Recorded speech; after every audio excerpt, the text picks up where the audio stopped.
Madam President, Senator from Michigan. first of all, I have to say, wouldn't you know I get laryngitis, right? And for somebody who's in elected office, we know that that's not a good thing. So please bear with me. And I want to thank Chuck so much for his comments this morning and for being a dear friend. Today is bittersweet for me, standing here on the floor of the United States Senate, making my last speech, my last major speech. So many of my staff from Michigan have traveled to be here, as well as staff members who have worked for me in DC over the years. I am truly overwhelmed that over 100 Michigan and DC staff are here in the gallery and on the floor. And family and friends who are not able to fly in today are watching on C-SPAN. As we come back for Thanksgiving, I am filled with so much gratitude and respect as I think back over my years of public service.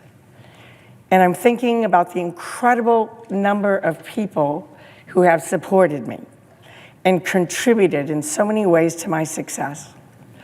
From my family, my staff, my colleagues, and of course, the people of Michigan who've put their trust in me for over 50 years. I started when I was 5. From Ingham County Commissioner to state legislator to US Senator. Michigan, you will always be in my heart. Today is about recognizing all of you. As some of you know, I lost my mom just a week ago. I suspect she's tuning in from heaven's version of C-SPAN right now, watching me, listening, just as she has always been watching and supporting me my whole life. Mom not only lived a long life, 98 years of age, but a rich and meaningful one.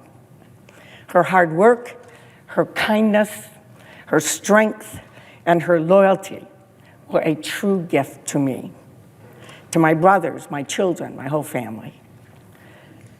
They're always unsung heroes of every story, and I want to start with mine, and that is my family.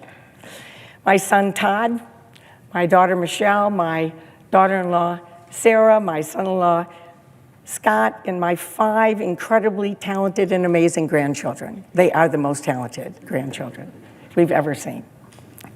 Ari, Willow, Avery, Everett, and Violet. My mom and my kids have all appeared in many campaign ads over the years.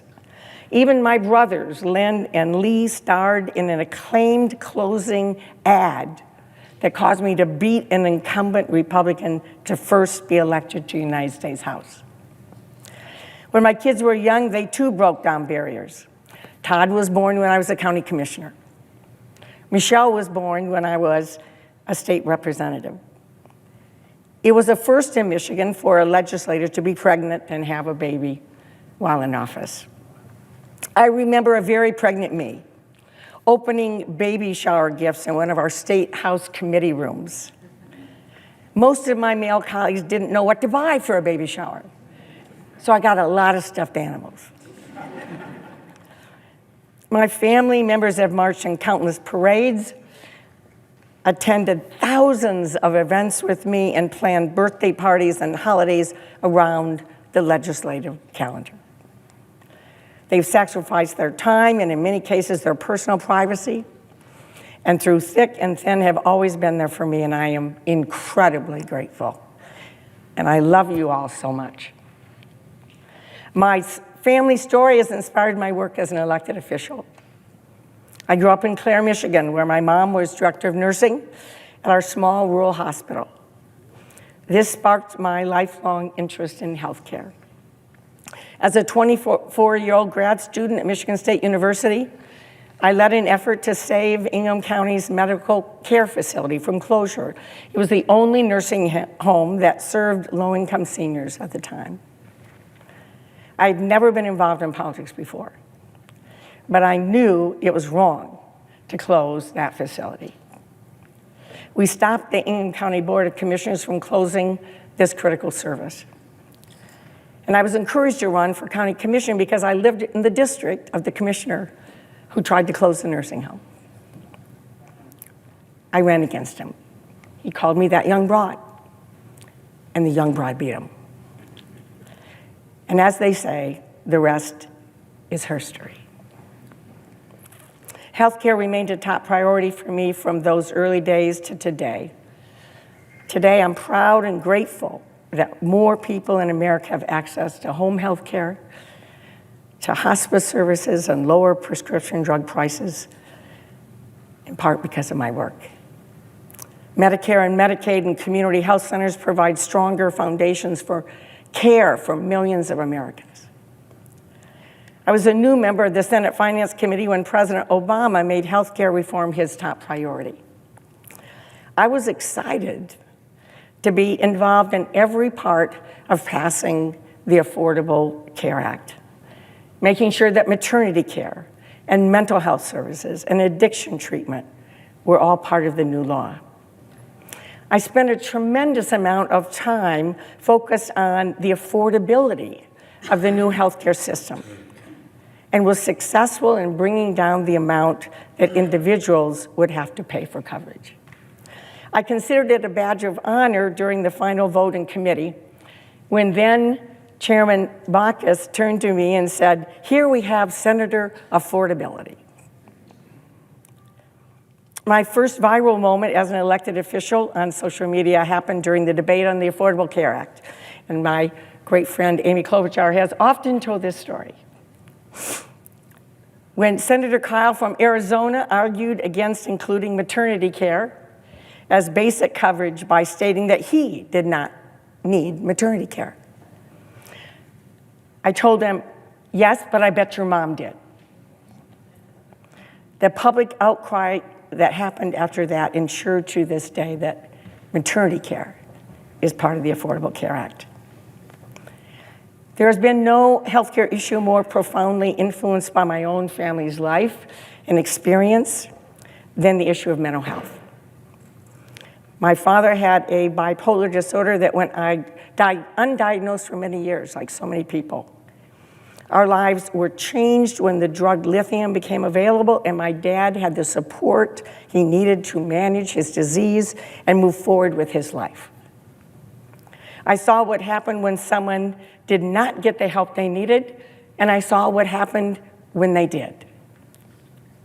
This experience fueled my passion to reduce the stigma on mental health and mental illness, and as I've often said, we need to treat healthcare above the neck the same as healthcare below the neck.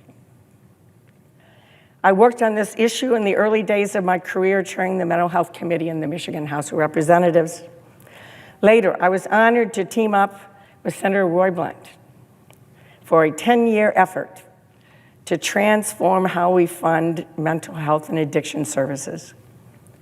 This has been my passion and my most meaningful achievement. On the 50th anniversary of President Kennedy signing the Community Mental Health Bill, the last bill he signed before his death, Senator Blunt and I introduced and spoke here on the Senate floor about our new legislation, the Excellence in Mental Health and Addiction Treatment Act. President Kennedy envisioned a world where people wouldn't be housed in asylums, as they were called at the time, but would get the treatment and the care they needed in their community.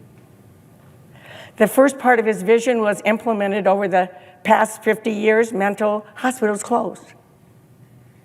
But the second half of it, creating comprehensive community care, never happened. Senator Blunt and I worked intensely over the past 10 years to make the second half of President Kennedy's vision a reality by creating comprehensive community behavioral health clinics, or CCBHCs, where clinics are funded as healthcare, not just through grants that stop and start. Now, because of our bipartisan efforts, culminating in full funding in the Safer Communities Act, we are in the midst of creating comprehensive community-based care across the country. And I thank you, all of you, for your help so many people here for your leadership and help in making that happen. We now have more than 500 community behavioral health clinics providing care across the country, with more being created every day. Millions of people now have the dignity of receiving mental health care and addiction treatment in their community, instead of sitting in an emergency room or in a jail or sleeping on the street. The goal, of course, is to have every community and every state provide these critical healthcare services. I intend to continue to do everything I can to support your efforts to make sure this transformation is completed. I am forever grateful to the people of Michigan for the trust they have shown in me over these years. I've lived in Michigan my whole life, and I've viewed the work in DC as a commute to work, long distance commute to work. Not as long as the West Coast, but a commute to work. I see everything through the eyes of Michiganders in our beautiful state. Our Great Lakes and our water are part of our Michigan DNA. Protecting our water has been my passion, from passing my very first bill in the Senate, which bans oil and gas drilling in the Great Lakes, to authoring the Great Lakes Restoration Initiative. This landmark initiative has helped transform the health of our lakes and watersheds, and will continue to do so in the future. Looking through the lens of Michigan again, I've understood that we don't have a strong economy unless somebody makes something and somebody grows something. For this reason, I've been a member of the Agriculture Committee at every level of government where I've served, both state and federal. And I've been deeply involved in efforts to protect and expand American manufacturing, including the new clean energy revolution occurring in our country. It has been my privilege to put my stamp on our nation's farm and food policy. I have frequently said that you can see Michigan on every page of the farm bills I've written. As the author of the specialty crop title in the Farm Bill, I'm grateful that the full diversity of farms, small and large, are now reflected in our funding, in our agricultural policy. I'm so pleased that families across our country have access to healthy, locally grown foods through farmers markets and urban agriculture, and our children can count on permanent funding for summer meals and other critical food assistance. I like to say that I stood up every day to fight for Michigan. And there's no truer statement than my work on behalf of Michigan workers and Michigan manufacturing. I'm so proud to have championed the auto rescue in 2009, to change tax incentives to invest and make things in America, and toughen our laws to support American manufacturing. I know we have the best workers in the world. And I know also that Michigan manufacturing is well positioned to prosper in the future. I want to take a moment, of course, to thank all of you. All of my great, great colleagues on both sides of the aisle, both past and present. So many of you have been wonderful partners in getting things done. And I'm so grateful for your friendship. I'm especially grateful for my Michigan partners. First, the amazing Carl Levin. And now my dear friend, Gary Peters. I like to say we're the 1-2 punch for Michigan. As we all know, to be effective, it's not necessary to agree with someone on everything. In fact, I don't agree with anybody on everything. It's only necessary to agree on one thing, one problem that needs to be solved, and then agree on the way to solve the one thing. Then we look for another colleague across the aisle to work with on one thing. That's how positive change happens. We all realize, with all the incredible demands on our time and the constant additions and changes to our schedules, it's hard to find time to get to know each other on a personal level. Over the years, I've been so grateful for the bipartisan women senators' dinners, the international travel that we have that is so important. And playing Christmas carols on the piano at the Senate prayer breakfast is something I have thoroughly enjoyed. Exchanging stories about our families, our faith, our personal challenges have made a real difference. It has been a great honor for me to serve as a member of Senate Democratic leadership since 2005. I want to recognize Democratic leaders Tom Daschle and our dear Harry Reid, who were so supportive of me. I want to thank my great friend, Senator Chuck Schumer, and his extraordinary team. Chuck loves the United States Senate, and he loves our country with every bone in his body. And I'm so appreciative of his leadership and tireless work and friendship. When I announced my retirement nearly 2 years ago, I said I was ready to pass the torch to a new generation of leaders. And I couldn't be prouder to pass the torch to Michigan's new Senator-elect Elissa Slotkin. I know she will have the heart and the talent for this job and will do great things for our state and our country. I've thought long and hard about how to express my gratitude to the smartest, hardworking staff that I could ever have imagined. Truly, my success comes from their amazing efforts. Over 500 bright, talented professional staff have worked for me over the past 50 years. That's unbelievable. Many of them for decades, and that doesn't include countless volunteers and interns. I want you to know, interns are everywhere, the staff are everywhere. I want you to know how moved I am that so many of you took time to be here today or tuning in on C-SPAN. You are much more than employees, you are family. I've watched many of you get married several times thanks to our office and watched our children grow up, your children grow up as well. You are truly my dear friends.